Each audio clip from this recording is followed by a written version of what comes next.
After talking a lot on the fan code Hindi Formula One broadcast about the race, Kunal and I said, okay, let's talk a little bit more about the Singapore Grand Prix and let's review the race, let's review the action at the Marina Bay Street Circuit and understand why does George Russell only win in outlier circuits. But before we go into all of that, hero of the day. The hero of the day for the Singapore GP is Ricardo Adami. That's who I'm going to take the hero of the day. Yes, it's the weekend where McLaren have clinched the Constructors Championship. I could have picked Zach Brown, Andrea Stella, Rob Marshall, Norris Piastri, whoever, but I'm going to pick Ricardo Adami. And only reason I'm going to do that, I see the question mark on your face, is Ricardo Adami announced Lewis Hamilton's 5 second time penalty, post race time penalty, before the FIA steward stayed because Lewis Hamilton had brake issues, went off circuits, had more than 3 track limit violations, and was sort of given the track penalty. Now, here's the fun part: Adami added the penalty, and Hamilton was debating it with him. But there can be force majeure. I have brake issues. Why should I get a penalty? But Adami had already told him that's 5 seconds time penalty. And this is still not the reason why he's the hero of the day. The hero of the day is because he added the time penalty and he said, hence we finished ninth. The truth is, Hamilton, after the time penalty, is eighth. How could Ricardo Adami get a basic math wrong? Ferrari strategy. That is why, my friends, they are not world champions. Wow, I am. I'm surprised. I'm not surprised at this. I'm more surprised at the fact that you did not pick the obvious. You did not pick Fernando Alonso as a hero of the day after he put in a great struggle to pass a car with an engine issue. What a struggle it was. It's the only overtake I remember seeing in this race. Do you remember seeing an overtake, Kunal, at the Singapore Grand Prix?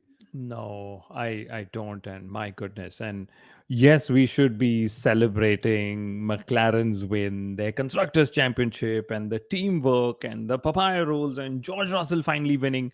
And But Fernando Alonso being the hero of the day. Let's just put it out there. It's important. It's no, it's Ricardo Adami. I will still go with that. You can't go against the man who crowned this whole championship. He started the idea of the hero of the day. It has to be honorary Fernando Alonso. Everything Yeah. first at Singapore GP has to be Fernando Alonso. First win, first controversial.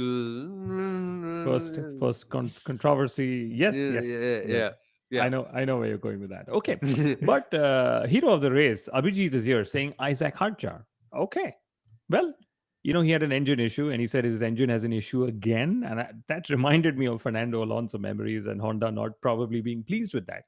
3/4 off is what he was told, but he did fairly well to get. I think he was finally 11th and about 10 seconds down in 10 seconds outside of the points. Yeah, it was good. It was good to see Isaac Hadjar still try to hold on in spite of an engine issue. But that's not what we're talking about in the first 3 minutes of this episode. We've already decided who the hero of the day is. We need to go and talk about McLaren winning the Constructors World Championship because they've got 10 Constructors World Championships now, Kunal. 10 World Championships, 2 in a row. And my favorite stat about McLaren winning the Constructors World Championship in 2025 is that Oscar Piastri and Lando Norris have become only the fourth McLaren driver pair to win back to back Constructors' World Championships after Lauda and Prost, Prost and Senna, Senna and Berger, and then you've got Piastri and Norris. Spot the odd one out if you can. My favorite stat of McLaren winning is that they have had just 7-1-2 finishes in 14 races. That's a 50% rate. But remember this, it is the most dominant car out there, Soumil. I was so hoping they cross the 1,000 point barrier, which is what they looked to getting at just before the summer break. Because in the races before the summer break, they had 4-1-2 finishes. After the summer break, in the 4 races that have followed, which is Zandvoort, Monza, Azerbaijan, and now Singapore, no one to finish. So this is actually costing them the chance to score or breach the 1,000 point mark. And you remember which team actually has the highest points in the Constructors Championship? Do you? We just checked before the episode and it blows my mind. Its name, I'm sorry, Max Verstappen. Yeah, Max Verstappen had, because in 2023, Red Bull Racing had over 800 points. It's And 60. 860 and 575 of them was was by Max himself. Do you think McLaren could breach that 860 mark? They are at 650 points. That's 210 points, right? And we have 6 Grand Prix and 3 sprints remaining, a total of 303 points that are capable of being scored. So McLaren actually have to score uh, 210 points out of 303. Seems What do you think? doable. I think Let's so. do the math. Um, let's pull out the calculator, shall we? 210 points over the course of how many That's races? You 70 said? points, 70% of all the points. No, guys, one sec. So 6 races, 3 sprints, Yes. which means let's start with the 6 races first. Let's assume you finish 1-2. You get 25 plus 18, which is 35, 45, 43. 43? Yes. Yes. 43. 43 into 6 would be 258, which means 612s. I don't think 612s are happening. Are they? No, 612s are not happening. Las Vegas is coming around. Intel August is coming around. You're not going to get 612s. So let's assume. Do you think they'll get any 1-2s, Kunal? That poses a question for us. Do you think at the rate at which is going right now, do you think Max will let any 1-2 happen? I doubt that. But anyway, math aside, calculators aside, based on what I gather, if you score 1-2 across all sprints and all Grand Prix available, there's I think 303 points available or thereabouts, right? And from that, they need to score 258, which is about 70% of the points. But again, I could be completely wrong. I'm doing live math while thinking, what's the number of people who've tuned in?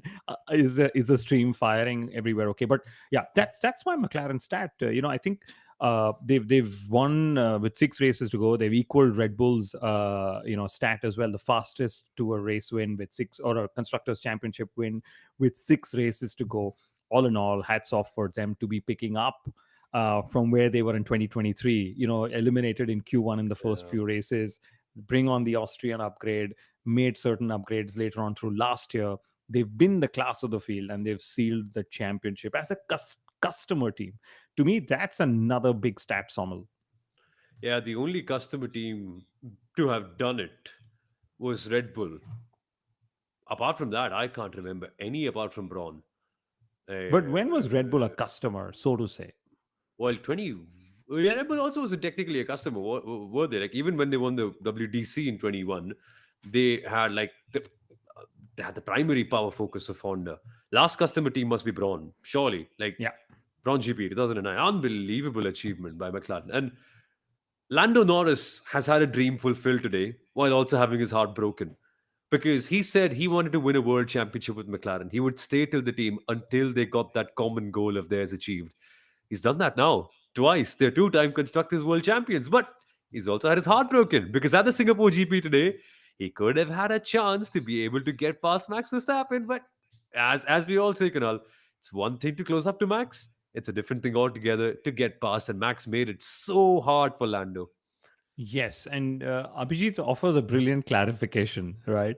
He's saying Red Bull were actually Renault's customers from 2020 to 2013, Which is which is true, which is when 20. Abhite.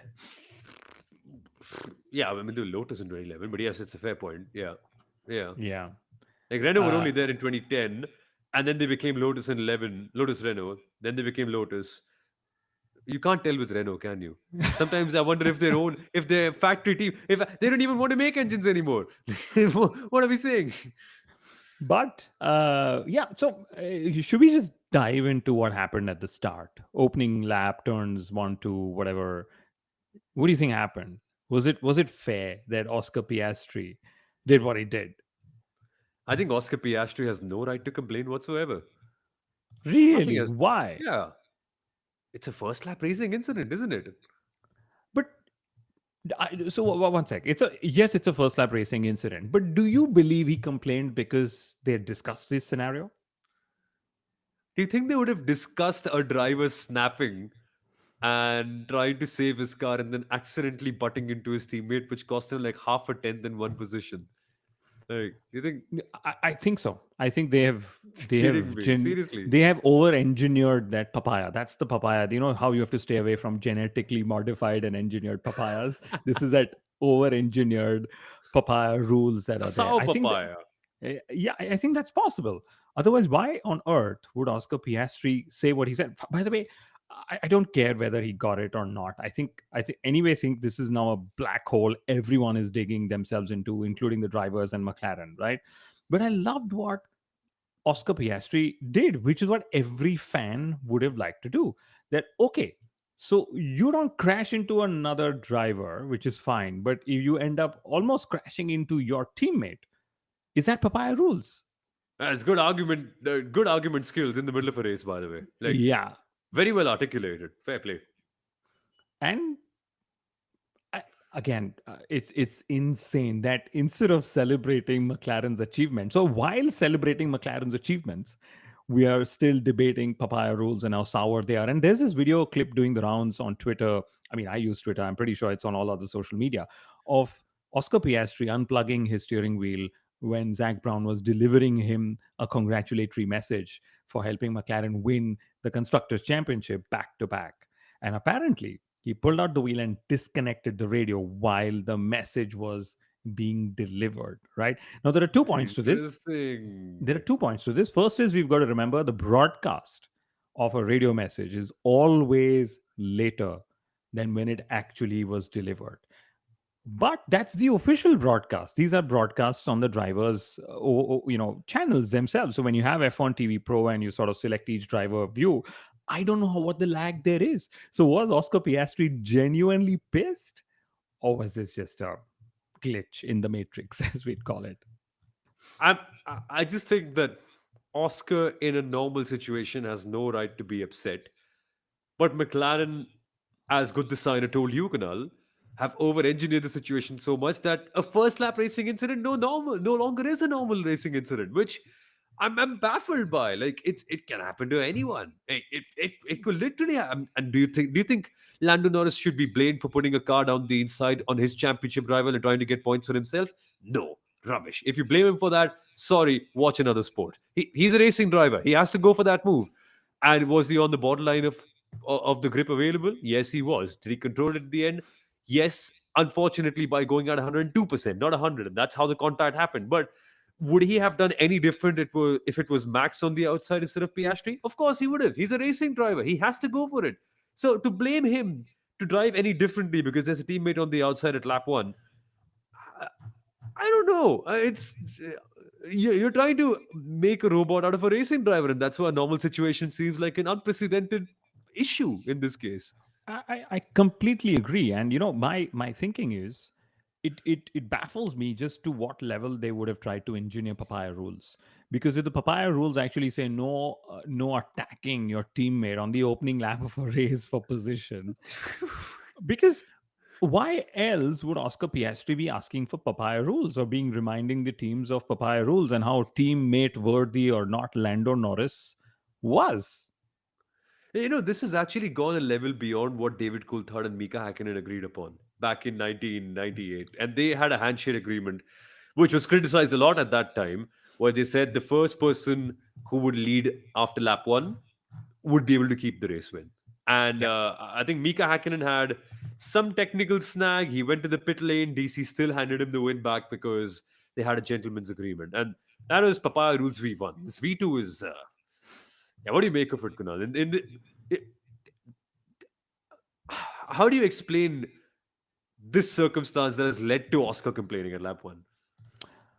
You know, I think Oscar was in general complaining in the larger scheme of things, and Sadhna is saying Oscar has no right to be upset. Well, I think what happened is he realized that not only did Norris nudge him out and almost caused him to crash. Let's remember 25-point gap, and that's that DNF that anyone would be thinking of, right? But that's the risk that you go to when you go through racing. But I think he also realized he lost track position, which also meant that he realized he lost any opportunity to have a better pit strategy. And then he realized that's it. I'm going to be fourth unless somebody else crashes. And that's probably why he was so dissolute through the race. I remember when we were doing commentary on the Hindi official broadcast on Fan Code with Chetan Soumil, we kept discussing why is he so pissed? Why is he upset? Why is he not motivated enough? And I think that was probably his reason. He realized he had done a lot to qualify ahead of Lando. But then one bully move from Lando and suddenly he lost priority position in pit stops and just resigned to finishing fourth himself. And Lando said post race, had it not been for his inability to overtake Max Verstappen, he could have actually gotten to George Russell as well, which I think is ambitious because I think George was definitely the class of the No, field. no chance. No chance. I think that's cap Lando. I'm so sorry. He's capping. Lando is capping, my friends. He's been caught. No, it's impossible, wasn't it? That first stint from George Russell was mega, Kunal. Like first 15 laps, I think he pulled out 9 seconds on 9.5 seconds on Max Verstappen. Yeah, A second a lap at one point, 1.2 faster than Kimi at one point. And I was like, what is this guy doing? How? correct. How is he that good? Which brings a question. Why does George Russell only win at odd circuits? Like, why can't he win at a Silverstone? Or why can't he win at an Italy? Why does he have to go win at Singapore and Canada and all these weird places where you have outliers in the Formula One Canada? Win more often, George. I think it's And down to but the car. it's down to cars, down to track conditions, it's down to various things. And by outlier, what you mean is in terms of setup requirements and so on, right? Yep, short corners, bumpy entry into the braking zones, lots of curves on the entry. That was apparently McLaren's issue. And that's why they weren't quite quick. And similar conditions in Canada, George Russell won. Yes, George Russell won, and I must say there were just two teams that actually brought upgrades to Singapore. One was Red Bull; they got a new front wing to help them get better balance in the car, which is what they've been chasing, right? And the other one was actually Mercedes, where they brought a front wing to reduce the front downforce to again bring better balance with their rear downforce package. And I love that they are still chasing performance upgrades, Somal, because my other feeling is McLaren have definitely switched off on 2025 and put minds onto 2026 several months ago because they knew they had a package strong enough to get there. And Fibal ACC says the gap that George Russell had at the start was, of course, inflated due to Max's softs. But here's an insight: the reason why Max actually used the softs, Sommel, was because on the left side of the grid, if you're facing the Mhm. start light, so the offline drivers, Yeah. they already knew that they're going to have bad grip when they start, right? Because it had rained out and blah blah blah, the usual stuff. There's just low grip, and we saw at the start all the odd starters had much better getaways than the even starters, right? And Max said, I wouldn't have stood a chance with the medium. So we thought, why don't I just put on the soft and hope that I get a little better grip off the start? So what we all thought that, oh, he wanted to dive bomb George Russell and make an attack. Well, technically, he was just thinking of staying ahead of the McLarens so that he can build on this, outside chance of winning the Drivers' Championship this year. Which is a very interesting piece of insight because that seems to be Max conceding that the only way to win a Formula One race against George Russell when he's this good, or in this particular circumstance, is hoping that he's able to get past the turn one. Because if you can't, then it's just a one stopper, and then you've got to hope for things to work out there. And it didn't. And on top of that, Max made an error. Now, again, we've seen lots of drivers make driver errors. Lewis Hamilton has done it this year. I remember Leclerc making one or two as well. Similar for Lando Norris. We saw Piastri making one. Nobody ever talks about Max Verstappen making a driver error. I don't as well. He's my favorite because he's just simply best and he's better than everyone else. But What driver error? What did I miss? he went off. He went off at one of the turns. He almost locked up and went into the barrier. Now, he's very quick to say the car is very tough to drive. But in one way, does that not count as a driver error? No, Just I don't think it was a driver error. That definitely was down. He was facing gear shift issues, and that was what was making the car unpredictable. I wouldn't hmm, call that a driver error. And I actually thought he's going to hit the wall there, but luckily same. he caught it. But there's an interesting one. I think it's Shinde who says, "How are you all? Love the podcast. Well, thank you for the love. Noticed your Thanks, man. predictions were off. Dude, why do you think George Russell excelled in Singapore? Tell me if anyone had this trio in their predictions, Russell, Verstappen, Norris, in any order.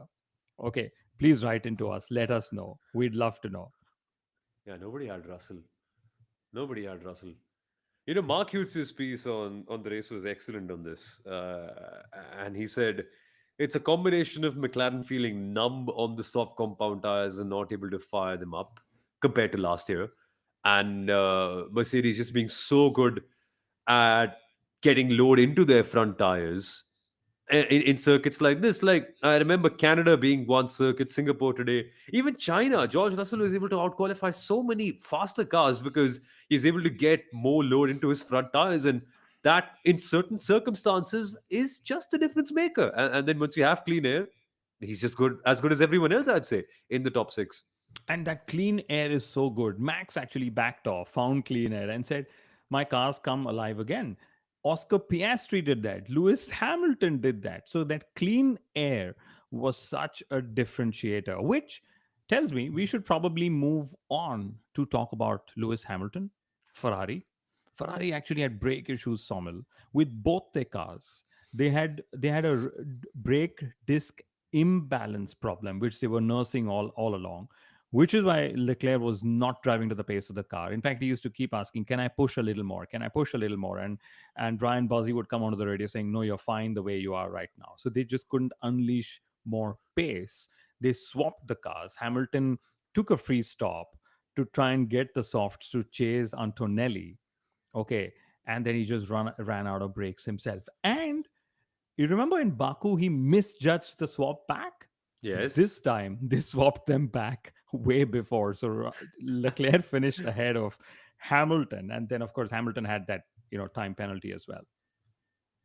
Yeah, it was weird. I think Ferrari were more in Formula Drift than Formula One this weekend. Looking at all the oversteer they had in the final corner, it was weird. They tried all sorts of things. They tried going to a higher downforce level in qualifying. They tried like different tactics to warm up their tires as well. They were complaining about sitting at the end of the pit lane for far too long, and they said that is also a reason why the tires were not in the right place, and hence they couldn't qualify in the right place. Everything that had to go wrong went wrong, and And it just and didn't and look like a Lewis comfortable. Hamilton had a slow stop as well, Oh which is yeah, one place Ferrari has been spot on is in the pit lane, right? They had a slow stop as well. Another driver with a slow stop was Fernando Alonso, who was furious. And he said, "If you talk to me one more time, I'm going to disconnect all the radio." I loved the feisty Fernando Alonso. And Fernando Alonso was so pissed with Lewis Hamilton on the in lap after the race. He said he had a red flag violation. He got away with it. Today he's driving completely off track limits. How can he get away with this? This is absolute trash. He was pushing for Lewis Hamilton to get a penalty, just so that, of course, he goes up, finishes higher, and gets some more points in the Constructors Championship, because that Constructors Championship, Sommel, is closely contested. So much that Williams scoring that 1 point through Carlos Sainz were jubilant. They said, "Wow, we got an extra point in the Constructors Championship." delightful performance by Carlos, by the way. Like what, 18th he was? Yeah, and this is after they had a disqualification Yeah, yeah. in for a DRS measurement in after qualifying, and I think in the end of it all, it was also down to teamwork, because Alex Albon started from the pit lane, and then when Sainz went really long, Liam Lawson also went very long with him on the medium tire. So what Alex Albon did is, the minute Liam Lawson pitted, he held Liam Lawson back. So he had a role to play in that team strategy as well. So much so that Liam Lawson actually came back after the race was done, and he said, we were together, and I don't know why after the pits I was at the end of the queue, and Carlos was leading the queue. Well, I think Racing Bulls just got flummoxed with some bit of Williams' teamwork this weekend. Chaka chond is the word we use in Hindi. Like, Bokla gaye is what they'd call it. If you know, you know. You It's mean stunned for all our international audiences? gobsmacked, jaw dropped, astounded, flummoxed. There's yeah, love the language, man. It's it's so much fun. We've got a question from Peyanshu. It's a different note altogether. It's more at the front of the field because not much happened at the back apart from Lance Stroll saying there is medium compound tires, which were like around 12 or 18 laps old, somewhere in the middle. Felt like 100 laps old. That was the only other highlight. The rest was fun. Oh no, Sonoda got pushed into the wall almost. Bortoletto clipped the back of someone. Midfield drivers were going crazy. Ocon, Bortoletto, Gasly. What on earth was happening there before we go to Fianchu's comment? Well, racing around the streets of Singapore, because from P11 to P20 at one point of time, when Oscar Piastri got that message, there were, I think, 8 drivers separated by just 10 seconds. So they were really racing for positions. It's just so that we couldn't really see them score any of those points at that point of time, Somal. But I think several standout drivers in the midfield, especially Isaac Hadjar, who we spoke of earlier in the show as well.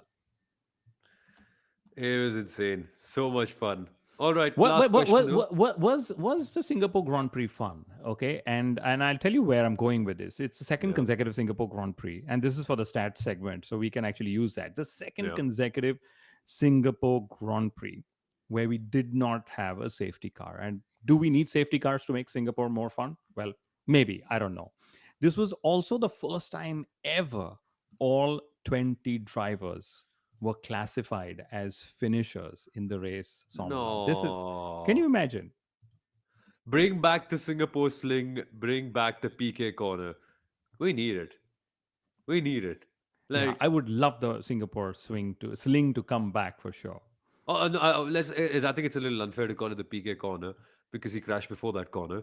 The, the Kobayashi Bruno Senna corner. Remember the one where Yeah, he used yeah. to take the left and Kobayashi slammed into the wall. Bruno Senna slammed inside him.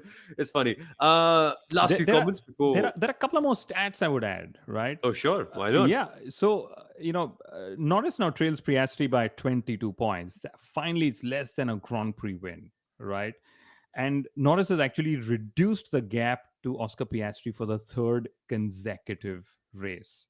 Okay, Charles Leclerc has gone 5 races without a podium finish, and Lewis Hamilton has not been on the podium in 18 starts for Ferrari. Now, that in itself is a record. And the biggest stat for me, Soumil, is Fernando Alonso moves ahead of teammate Lance Stroll in the Drivers' Championship. Fernando Alonso jumped 3 positions in the Drivers' Championship today. Yeah, the worst driver is dropping points. It's unfortunate. It's unfortunate. Yeah, on a day when the Stroll family was there. They're not there most races, all races, some races. Anyway, Depends. The whole family was there. Okay, yeah. I think Kunal has to go. I'm going to step in on his behalf and take the last couple of things rapid fire. Abhijit's comment: Hajar Alonso, highlight of the race. Yeah, it was good fun. And you could see how slow Isaac was getting on the major, losing power. Satna saying, so who's winning the best of the midfield? One word answer: I think Isaac Hajar. What about you, Kunal? Isaac Hadjar, 11 Q3 appearances, more than any other driver on the grid. And I think that to me is definitely a standout performance for a driver in his debut season. It's And he's amazing. ninth in the Fianchu, Drivers' Championship, isn't it? Yeah, he is ninth I in the think he Drivers' is, right? Championship. Yeah, yeah, Yeah, yeah. best of the rest, yeah. Yeah, clearly. Fianchu, is Las Vegas now the only track where George Russell could fight again for the win? I mean, if you ask this question to Mercedes themselves, Kunal, I don't think they'll have an answer because I don't think they can tell where they will come alive. Yeah, and that's what George has been saying. We're going to dig through the data tomorrow to find out why were we actually quick on what's otherwise a bogey track. He said, if there was any circuit I thought I would win at, Singapore would be last on the list. And interestingly, he learned from Kimi Antonelli's data to go faster in qualifying. So Russell learned from Kimi to win the Singapore Grand Prix. He's not a bad rookie after all. And last one, Feyanshu saying we have to give Zach Brown his flowers. From 2018 to here, IndyCar and endurance as well, and also resurrecting the McLaren brand in total. Yeah, I mean, that's a good note to end on, isn't it? Zach Yeah. Brown. I'll tell you a very warm note to end on. Oliver Behrman scored points for the second time in 14 races. Okay, he finished ninth after a career best qualifying position as well.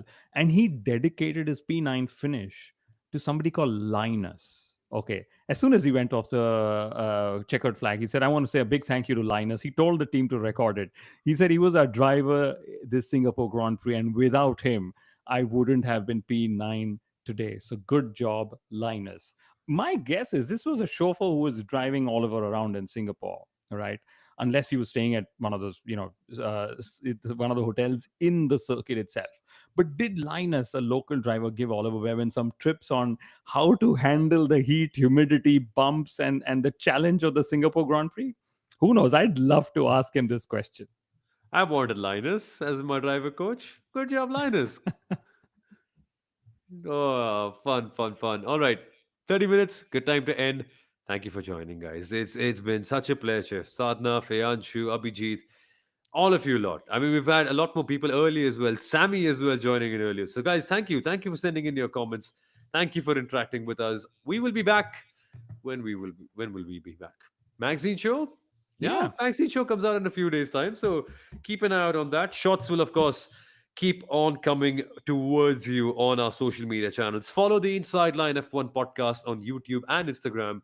Follow Kunal, follow myself. F1 Stats Gurus here as well. Uttara and the team are doing a great job setting everything up. So give them their flowers too in the comments. And we'll be back, guys. We'll be back. Enjoy the evening and relish McLaren winning the constructors. If you can't, at least enjoy Russell win. Bye bye.